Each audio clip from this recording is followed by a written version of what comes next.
Hi good morning, welcome back to my channel. ಹೇಗಿದ್ದೀರಾ ಎಲ್ಲರೂ? I hope ಎಲ್ಲರೂ ಚೆನ್ನಾಗಿದ್ದೀರಾ ಅನ್ಕೊತೀನಿ. ನಾನು ಚೆನ್ನಾಗಿದ್ದೀನಿ. ಇವತ್ತು ಮತ್ತೆ ಹೊಸ ವಿಡಿಯೋ ಮತ್ತೆ ಬೆಳಗ್ಗೆ ಸ್ಟಾರ್ಟ್ ಮಾಡಿಬಿಟ್ಟಿದ್ದೀನಿ. ಎಲ್ಲಿ ಹೋಗಿ ಎಂಡ್ ಆಗುತ್ತೋ ಗೊತ್ತಿಲ್ಲ, ಬಟ್ ಸ್ಟಾರ್ಟ್ ಅಂತೂ ಮಾಡಿದ್ದೀನಿ. ಏನೇನು ಮಾಡ್ತೀನಿ ಏನೇನಿಲ್ಲ ಇವತ್ತು ಶೇರ್ ಮಾಡ್ತೀನಿ. ಆದರೆ ಶೇರ್ ಮಾಡ್ತೀನಿ, ಇಲ್ಲಾಂದರೆ ಇಲ್ಲ. ಯಾಕಂದರೆ ಇವಾಗ ಕೆಲಸಕ್ಕೆ ಹೋಗಿ ಕೂತ್ಕೊಂಡ್ರೆ ಇನ್ನು ಬರೋದು ನಾನು ಸಂಜೆನೇ.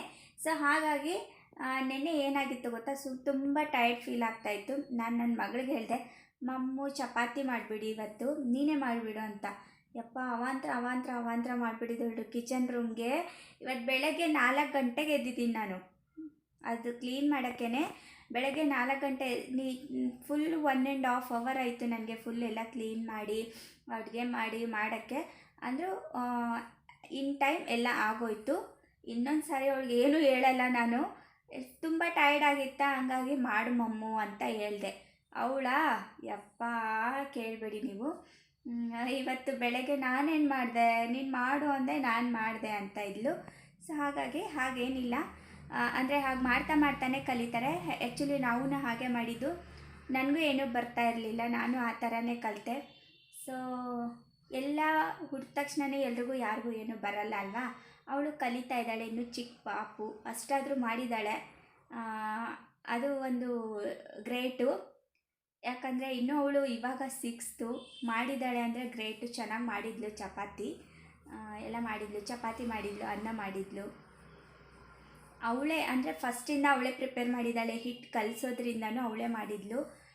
ವೀಡಿಯೋ ಮಾಡೋಕ್ಕೆ ನನಗೆ ನಿನ್ನೆ ತುಂಬ ಟಯರ್ಡ್ ಆಗಿತ್ತು, ಅದಕ್ಕೆ ನಾನು ವೀಡಿಯೋ ಮಾಡಿರಲಿಲ್ಲ. ಸೊ ಹಾಗಾಗಿ ಬನ್ನಿ ಆಮೇಲೆ ಮತ್ತೆ ಏನೇನು ಮಾಡ್ತೀನಿ ಅಂತ ನಿಮ್ಮೊಂದಿಗೆ ಎಲ್ಲ ಶೇರ್ ಮಾಡ್ತೀನಿ, ಸಿಗ್ತೀನಿ. ಆಮೇಲೆ ಇವಾಗ ಸದ್ಯಕ್ಕೆ ಬಾಯ್. ಕೆಲಸಕ್ಕೆ ಹೋಗೋ ಟೈಮ್ ಆಯಿತು. ನೀವು ಕೆಲಸಕ್ಕೆ ಯಾರ್ಯಾರು ಹೋಗ್ತಾ ಇದ್ದೀರಾ ಅವ್ರಿಗೆಲ್ಲ happy journey. Bye. Hi good morning. ಇದು ಗುರುವಾರ ಬೆಳಗಿನ ವ್ಲಾಗು. ಬೆಳಗ್ಗೆ ನಾನು ಸ್ವಲ್ಪ ಹೇಳಕ್ಕೆ ಲೇಟ್ ಆಯಿತು. ಲೇಟ್ ಅಂದರೆ ಜಾಸ್ತಿ ಏನು ಅಷ್ಟೊಂದೇನು ಲೇಟ್ ಆಗಿಲ್ಲ. ಒಂದು 5:15 ಆ ಥರ ಆಗಿತ್ತು. 5:15 ಆಗಿತ್ತು. ಬೆಳಗ್ಗೆ ಎದ್ದ ತಕ್ಷಣ ಸ್ವಲ್ಪ ಎನರ್ಜಿ ಡ್ರಿಂಕು ಹೊಟ್ಟೆಲಿ ಹೋಗಬೇಕು, ಆವಾಗ ಸ್ವಲ್ಪ ಫುಲ್ಲು ಎಚ್ಚರ ಆಗುತ್ತೆ ಅಲ್ವಾ. ಎಷ್ಟು ಜನ ಹಿಂಗೆ ಅಂದರೆ ಯಾರ್ಯಾರು ಹಿಂಗೆ ಮಾಡ್ತೀರಾ? ನನಗಂತೂ ಟೀ ಕುಡಿದ್ಮೇಲೆ ಫುಲ್ಲು ಕಣ್ಣು ಓಪನ್ ಆಗುತ್ತೆ. ಅಲ್ಲಿವರೆಗೂ ಓಪನ್ ಆಗೋದೇ ಇಲ್ಲ ಕಣ್ಣು. ಹಂಗೆ ಏನು ಇರ್ತೀನೋ ನನಗೆ ಗೊತ್ತಾಗಲ್ಲ. ಸೊ ಹಾಗಾಗಿ ನಾನು ಫಸ್ಟು ಟೀ ಇಟ್ಕೊಂಡೆ. ಹಂಗೆ ಒಂದು ಕಡೆ ಹಿಟ್ಟು ಕಲಸಿಟ್ಬಿಟ್ಟಿದ್ದೆ ಚಪಾತಿ ಮಾಡೋಣ ಅಂತ. ಹಿಟ್ಟು ಕಲಸಿಟ್ಬಿಟ್ಟು ಹಂಗೆ ಸ್ವಲ್ಪ ಟೀ ಮಾಡೋಣ ಅಂತ ಹಂಗೆ ಇಟ್ಬಿಟ್ಟು, ಆಮೇಲೆ ನಾನಿವತ್ತು ಗಿಡದ ಪಲ್ಯ ಮಾಡ್ತಾಯಿದ್ದೀನಿ. ಗಿಡದ ಪಲ್ಯ ಅಂದರೆ ನನ್ನ ಮಗಳು ಚಿಕ್ಕವಳಿದ್ದಾಗ ಅದು ಗಿಡದ ಪಲ್ಯ ಅಂತ ಹೇಳ್ತಾಯಿದ್ಲು. ಅಂದರೆ ಸ್ವಲ್ಪ ಟ್ರೀ ಥರ ಇರುತ್ತಲ್ವ. ಸೊ ಹಾಗಾಗಿ ಅವಳು ಹಾಗೆ ಹೇಳ್ತಾಯಿದ್ಲು, ಅದನ್ನು ಗಿಡದ ಪಲ್ಯ ಮಮ್ಮಿ. ಅದು ಆ್ಯಕ್ಚುಲಿ ಅವಳದು ಮತ್ತು ನನ್ನದು ಫೇವ್ರೆಟು. ಬಟಾಣಿ ಮತ್ತು ಗೋಬಿ ಅಂದರೆ ಹೂಕೋಸಿಗೆ ಅವಳು ಗಿಡದ ಪಲ್ಯ ಅಂತ ಹೇಳ್ತಾಯಿದ್ಲು. ಅದು ಮತ್ತು ಇದು ಎರಡು ನನ್ನ ಮಗಳದ್ದು ಫೇವ್ರೆಟ್ಟು. ನನಗೂ ತುಂಬ ಇಷ್ಟ, ಪರ್ಸ್ನಲಿ ತುಂಬ ಇಷ್ಟ. ನೀವು ಬೆಳಗ್ಗೆ ಮಧ್ಯಾಹ್ನ ಸಂಜೆ ಕೊಟ್ಟರು ನಾನು ಬೇಡ ಅನ್ನಲ್ಲ. ಬಟ್ ಅದಕ್ಕೆ ಏನಂದರೆ ಸ್ವಲ್ಪ ಟೈಮ್ ಜಾಸ್ತಿ ಹಿಡಿಯುತ್ತೆ. ಯಾಕಂದರೆ ಹುರಿಬೇಕು ಚೆನ್ನಾಗಿ ಎರಡೂ. ಇಲ್ಲಾಂದರೆ ಅದು ಏನಂದರೆ ನಾನು ನೀರು ಹಾಕಲ್ಲ ಅದಕ್ಕೆ, ಹಂಗೆ ಎಣ್ಣೆಯಲ್ಲೇ ಫುಲ್ಲು ಫ್ರೈ ಮಾಡೋದ್ರಿಂದ ಒಂದು 40 to 45 ಮಿನಿಟ್ಸ್ ಬೇಕಾಗುತ್ತೆ ಅದಕ್ಕೆ ಚೆನ್ನಾಗಿ ಮಾಡೋಕ್ಕೆ. ಸೊ ಹಾಗಾಗಿ ಸ್ವಲ್ಪ ಟೈಮ್ ಹಿಡಿಯುತ್ತೆ. ಅಂದರೂ ನಾನು ಅವಳೇನು ಮಾಡಿದ್ಲು, ನೀನು ಮಾಡಿದ್ರೆ ನಾನು ನೀನು ಮಾಡು ಮಮ್ಮ, ನಾನೆಲ್ಲ ಕಟ್ ಮಾಡಿಕೊಡ್ತೀನಿ ಅಂದ್ಲು. ರಾತ್ರಿನೇ ಅವಳು ಬಟಾಣಿ ಎಲ್ಲ ಫುಲ್ಲು ಬಿಡಿಸ್ಕೊಟ್ಟಿದ್ಲು. ನಾನು ಅದನ್ನು ಕಟ್ ಮಾಡಿ ಇಟ್ಕೊಂಡ್ಬಿಟ್ಟಿದ್ದೆ. ರಾತ್ರಿನೇ ಫುಲ್ಲು ಕ್ಲೀನ್ ಮಾಡಿ ಇಟ್ಕೊಂಡ್ಬಿಟ್ಟಿದ್ದೆ. ಹೂಕೋಸು ಅಂದರೆ ಗೊತ್ತಲ್ವ ನಿಮಗೆಲ್ಲ, ಕ್ಲೀನ್ ಚೆನ್ನಾಗಿ ನೋಡಿ ಕಟ್ ಮಾಡಬೇಕು. ಇದರಲ್ಲಿ ಏನೂ ಇರಲಿಲ್ಲ, ಚೆನ್ನಾಗಿ ಫ್ರೆಶ್ ಇತ್ತು. ಸೊ ಹಾಗಾಗಿ ಏನೂ ಇರಲಿಲ್ಲ. ನಾನು ನೋಡಿಬಿಟ್ಟೆ ತರೋದು ಅಲ್ಲಿಂದನೇ. ಸ್ವಲ್ಪ ಹಂಗೆ ಹಿಂಗೆ ಇತ್ತು ಅಂದರೆ ಅದು ತರೋದಿಲ್ಲ, ಬೇರೆ ಕಡೆ ಹೋಗ್ತೀನಿ ಮತ್ತೆ ನಾನು.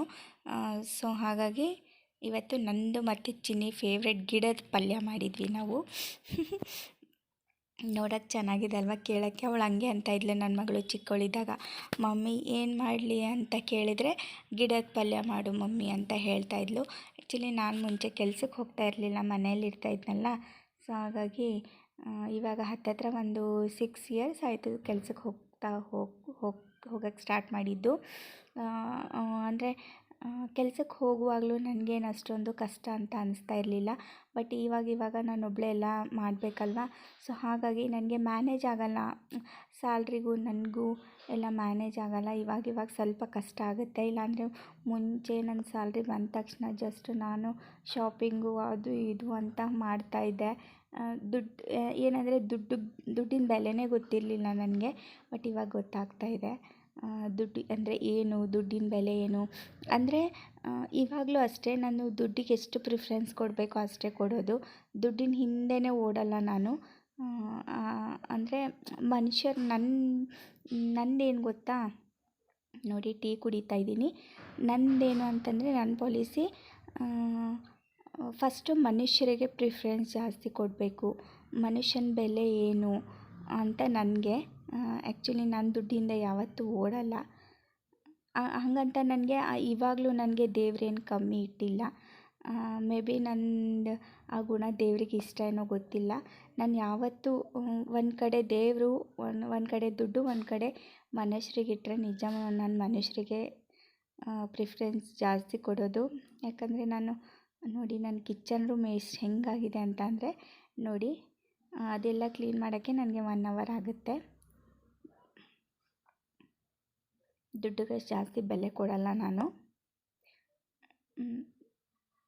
ಹಾಗಂತ ಜೀವನ ಮಾಡೋಕ್ಕಾದ್ರೂ ಒಂಚೂರಾದರೂ ದುಡ್ಡು ನನಗೆ ಜೀವನ ಮಾಡೋಕ್ಕೆ ಇದಕ್ಕೆಲ್ಲ ಕರೆಕ್ಟ್ ಇದೆ. ನನಗೆ ಏನು ತೊಂದರೆ ಇಲ್ಲ. ದೇವ್ರೇನು ಕಮ್ಮಿನೂ ಇಟ್ಟಿಲ್ಲ. ವಿದ್ಯೆ ಕೊಟ್ಟಿದ್ದಾನೆ ದೇವರು, ಅಷ್ಟೇ ಸಾಕು ನನಗೆ. ನಮ್ಮ ಅಮ್ಮ ಅಪ್ಪ ಇಷ್ಟು ಓದಿಸಿದ್ದಾರೆ ನನಗೆ. ನಾನು ಕೆಲಸಕ್ಕೆ ಹೋಗುವಷ್ಟು ಓದಿಸಿದ್ದಾರೆ ಸಾಕು. ನಾನೇನು ಅಷ್ಟೊಂದೇನು ಜಾಸ್ತಿನೂ ಓದಿಲ್ಲ. PUC ಮಾತ್ರ ಮುಗ್ದಿರೋದು. ಬಟ್ ಒಂದು ಒಳ್ಳೆ ಕೆಲಸ, ಒಂದು ಒಳ್ಳೆ ಸ್ಯಾಲ್ರಿ ಅಂದರೆ ಏನು ಅಷ್ಟೊಂದು ಜಾಸ್ತಿ ಅಂತ ತಿಳ್ಕೊಬಿಡಿ. ಒಂದು ಒಳ್ಳೆ ಅಂದ ತಕ್ಷಣ ಓಕೆನಾ, ಒಂದು ಜೀವನ ಮಾಡೋಷ್ಟು ಒಂದು 15,000 ಒಳಗಡೆ ಓಕೆನಾ. ನನ್ನ ಕೆಲಸ ಹೇಗೆ ಅಂದರೆ, ನಾನು ಹೊರಗಡೆ ಕಾಲಿಟ್ಟ ತಕ್ಷಣ ನನಗೆ ಎಲ್ಲರೂ ಗುರ್ತು ಸಿಗ್ತಾರೆ. ನನಗೆ ಆ ಸ್ಥಾನ, ಆ ಬೆಲೆ ನನಗೆ ಸಾಕು. ದುಡ್ಡು ಹಿಂದೆ ಓಡಿದರೆ ದುಡ್ಡೇನು ಇವತ್ತು ಬರುತ್ತೆ.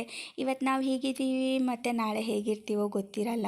ಸೊ ಹಾಗಾಗಿ ನನ್ನದೊಂದು ಬೆಸ್ಟ್ ಸಜೆಷನ್ ಏನಪ್ಪ ಅಂತಂದರೆ, ದುಡ್ಡು ಹಿಂದೆ ಯಾರೂ ಓಡಬೇಡಿ ಅಂತಲೇ ನಾನು ಹೇಳೋದು. ಸೊ ನೋಡಿ, ನನ್ನ ಕಿಚನ್ ಎಷ್ಟು ಮೆಸ್ಸಿಯಾಗಿದೆ. ನನ್ನ ಮಾತುಗಳಿಂದ ಪ್ಲೀಸ್ ಬೋರ್ ಆದರೆ ಫಾರ್ಗಿವ್ ಮಿ ಪ್ಲೀಸ್. ಇದು ಮಾಡಿ, ಯಾಕಂದರೆ ನನ್ನ ಒಪಿನಿಯನ್ನು ನಾನು ಹೇಗೆ ಯೋಚನೆ ಮಾಡ್ತೀನಿ ಅದು ಹೇಳ್ತಾ ಇದ್ದೀನಿ ನಾನು ಅಷ್ಟೇ. ನೋಡಿ, ಹುಟ್ಬಿಟ್ಟು ತೆಗಿತಾ ಇದ್ದೀನಿ ಇದನ್ನು.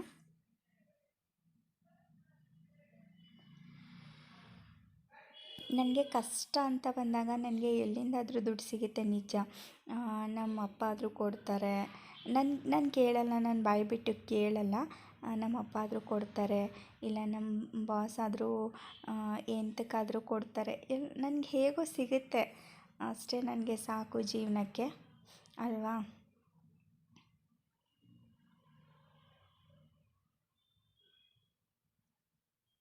ನನ್ನ ಮನೆ ಬಾಡಿಗೆ ಹೋಗುತ್ತೆ, ಎಲ್ಲ ಹೋಗುತ್ತೆ. ನನ್ನ ಸ್ಯಾಲ್ರಿಯಲ್ಲಿ ನನ್ನ ಮನೆ ಬಾಡಿಗೆ, ನಮ್ಮ ಖರ್ಚಿಗೆಲ್ಲ ಆಗುತ್ತೆ. ರೇಷನ್ ಎಲ್ಲ ನಮ್ಮ ಅಪ್ಪ ನೋಡ್ಕೊತಾರೆ. ಸೊ ಹಾಗಾಗಿ ನನಗೆ ಟೆನ್ಷನ್ ಇಲ್ಲ ರೇಷನ್ದೆಲ್ಲ.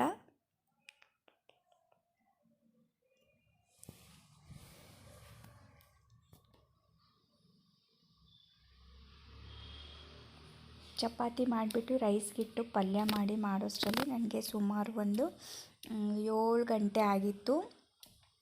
ಅಂದರೆ 7 ಗಂಟೆ ಅನ್ನೋಷ್ಟರಲ್ಲಿ ಪಾತ್ರೆ ತೊಳೆಯೋದು, ಕಿಚನ್ ಕ್ಲೀನ್ ಮಾಡೋದು ಎಲ್ಲ ಆಗಿಬಿಟ್ಟಿತ್ತು. ನಮ್ಮಪ್ಪ ಬೆಳಗ್ಗೆ ನಾನೇನು ಮಾಡಿದ್ದೆ ಗೊತ್ತಾ, ಮೊನ್ನೆ ನಮ್ಮಪ್ಪ ಬೇಗ ಬಂದಿದ್ದರು. ನಾನೇನು ಮಾಡಿದ್ದೆ, ಈರುಳ್ಳಿ ಕಟ್ ಮಾಡ್ತಾಯಿದ್ನ, ಕಣ್ಣಲ್ಲಿ ನೀರು ಬರ್ತಾಯಿತ್ತು. ಅದನ್ನು ನೋಡಿ ನಮ್ಮಪ್ಪ ಪಾಪ ಏನೋ ತಂದಿದ್ದಾರೆ ಈರುಳ್ಳಿ ಕಟ್ ಮಾಡೋದು. ನೋಡಿ ಹೇಗೆ ಅಂತಂದರೆ, ನಮ್ಮಪ್ಪ ಹೀಗೆ ಬಾಯಿಂದ ಹೇಳಲ್ಲ, ಬಟ್ ನಿಜ ಗ್ರೇಟ್. ನಾನು ಅಂಥ ಅಪ್ಪ ಪಡೆಯೋಕ್ಕೆ ನಿಜ ಒಂದು ಪುಣ್ಯ ಮಾಡಿದ್ದೀನಿ ಅಂತ ಹೇಳಕ್ಕೆ ಇಷ್ಟಪಡ್ತೀನಿ. ನನ್ನ ಮದುವೆ ಆದಮೇಲೂ ನನ್ನನ್ನು ನೋಡ್ಕೊತಾ ಇದ್ದಾರೆ ಅಂತ ಅಂದರೆ ನಿಜ ಒಂದು ಗ್ರೇಟು. ಒಂದು ಸ್ವಲ್ಪ ಜನ ಇರ್ತಾರೆ, ಮದುವೆ ಮಾಡಿಕೊಟ್ಟಿದ್ದೀವಿ ಮುಗೀತು ನಮ್ಮ ಕೆಲಸ, ನಿಮ್ಮ ಲೈಫು ನೀವು ನೋಡ್ಕೊಳ್ಳಿ ಅನ್ನೋರು ಇದ್ದಾರೆ ಎಷ್ಟೋ ಜನ. ನಾನು ಎಷ್ಟೋ ಜನ ನೋಡಿದ್ದೀನಿ. ನಮ್ಮ ಆಫೀಸ್ಗೆ 1,000 ಜನ ಬರ್ತಾ ಇರ್ತಾರೆ ಡೈಲಿ. ಎಂತೆಷ್ಟೆಷ್ಟೋ ಜನ ನೋಡಿದ್ದೀನಿ. ನಿಜ ಅದರಲ್ಲಿ ನಮ್ಮಪ್ಪ ಒಂದು ಕೋಟಿಗೊಬ್ಬ. ನಮ್ಮಪ್ಪ ಹೇಳಬೇಕು ಅಂದರೆ ನಮ್ಮಮ್ಮ, ನಮ್ಮಪ್ಪ, ಇಡೀ ನಮ್ಮ ಫ್ಯಾಮ್ಲಿ, ಅಣ್ಣ, ಅತ್ತಿಗೆ, ನಿಜ ಸೂಪರು.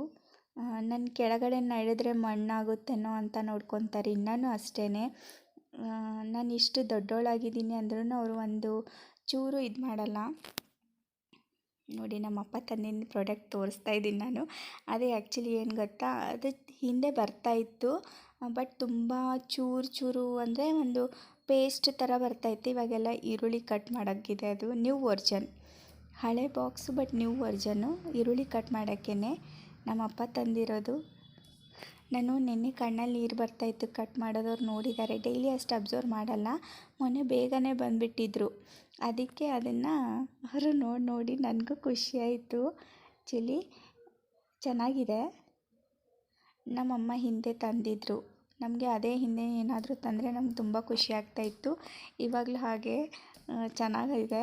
ಇನ್ನು ಈರುಳ್ಳಿ ಕಟ್ ಮಾಡೋ ಕೆಲಸ ಇರಲ್ಲ. ಮೇಲೆ ಸಿಪ್ಪೆ ತೆಗೆದು ಒಳಗಡೆ ಹಾಕಿದ್ರೆ ಆಯಿತು. ಅದಾಗದೆ ರೌಂಡ್ ತಿರುಗಿಸಿದ್ರೆ ಆಯಿತು, ಕಟ್ಟಾಗೋಗ್ಬಿಡುತ್ತೆ ಅಲ್ವಾ. ಈ ವಿಡಿಯೋನ ನಾನು ಇಲ್ಲಿಗೆ ಎಂಡ್ ಮಾಡ್ತಾಯಿದ್ದೀನಿ. ಮತ್ತೆ ಹೊಸ ವಿಡಿಯೋ ಮತ್ತು ಹೊಸ ಕಂಟೆಂಟ್ನೊಂದಿಗೆ ನಾಳೆ ಮತ್ತೆ ಶುಕ್ರವಾರ ಅಮಾವಾಸ್ಯೆ ವಿಡಿಯೋ ಖಂಡಿತ ಮಾಡೇ ಮಾಡ್ತೀನಿ ನಾನು. ಹೊಸ ವಿಡಿಯೋ ಹೊಸ ಕಂಟೆಂಟ್ನೊಂದಿಗೆ ಮತ್ತೆ ಸಿಗ್ತೀನಿ ನಾಳೆ. ಬಾಯ್. ಗುಡ್ ನೈಟ್ ಎಲ್ರಿಗೂ. ಗುಡ್ ಮಾರ್ನಿಂಗ್ ಎಲ್ರಿಗೂ. ನೋಡಿ ನನಗೆ ಗುಡ್ ನೈಟ್ ಹೇಳಿ ಮತ್ತು ನಾನಿವಾಗ ಒಂಥರ ಅದೇ ತಿಳ್ಕೊಳ್ಳಿ, ನಾನು ಈವ್ನಿಂಗು ವಾಯ್ಸ್ ಓವರ್ ಮಾಡ್ತಾಯಿದ್ದೀನಿ ಗುಡ್ ನೈಟ್ ಅಂತಲೇ ಅಂದ್ಕೊಳ್ಳಿ. ನನಗೆ ಕೂರ್ಸೋಕ್ಕೆ ಬರ್ತಾ ಇರಲಿಲ್ಲ, ಮತ್ತು ಆಮೇಲೆ ನನಗೆ ಟೈಮ್ ಆಗುತ್ತೆ ಅಂತ ನಾನು ಅರ್ಧಕ್ಕೆ ಬಿಟ್ಟು ಹೋದೆ. ಬಟ್ ಚಿನ್ನಿ ಕೂಡಿಸಿದ್ಲು, ನನ್ನ ಮಗಳು ಕೂಡಿಸಿದ್ಲು. ನೋಡಿ ಮೆತ್ತಗೆ ಹಿಂದೆಯಿಂದ ಬರ್ತಾಳೆ ಎದ್ಬಿಟ್ಟು.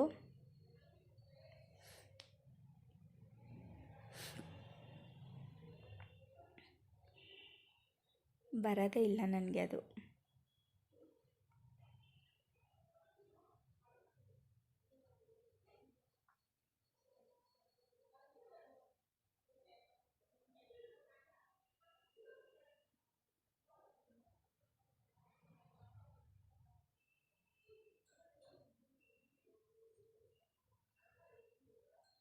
ಹಾಗಂತ ದುಡ್ಡಿಂದ ಓಡಿಲ್ಲ ಅಂತ. ದುಡ್ಡು ಅಂದರೆ ಜೀವನ ಮಾಡೋಕ್ಕೆ ದುಡ್ಡು ಇದೆ ಸಾಕು ಅಷ್ಟೇ.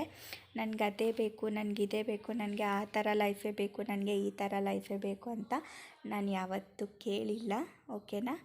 ನೋಡಿ ಅವಳು ಹಿಂದೆ ಬಂದಿದ್ದು ಮೆತ್ತಿಗೆ ನೋಡ್ತಾವಳು. ಅವಳು ಇವಾಗ ಎದ್ಲು. ನಾನು ಎಬ್ಸೋಕ್ಕೆ ಹೋಗಿಲ್ಲ, ಯಾಕಂದರೆ ಪಾಪ ಡೈಲಿ ಬೇಗನೆ ಎದ್ದು ಹೋಗ್ಬೇಕಲ್ಲ, ಅದಕ್ಕೆ. ಬಾಯ್. ಗುಡ್ ಮಾರ್ನಿಂಗ್ ಎಲ್ರಿಗೂ. ಬಾಯ್.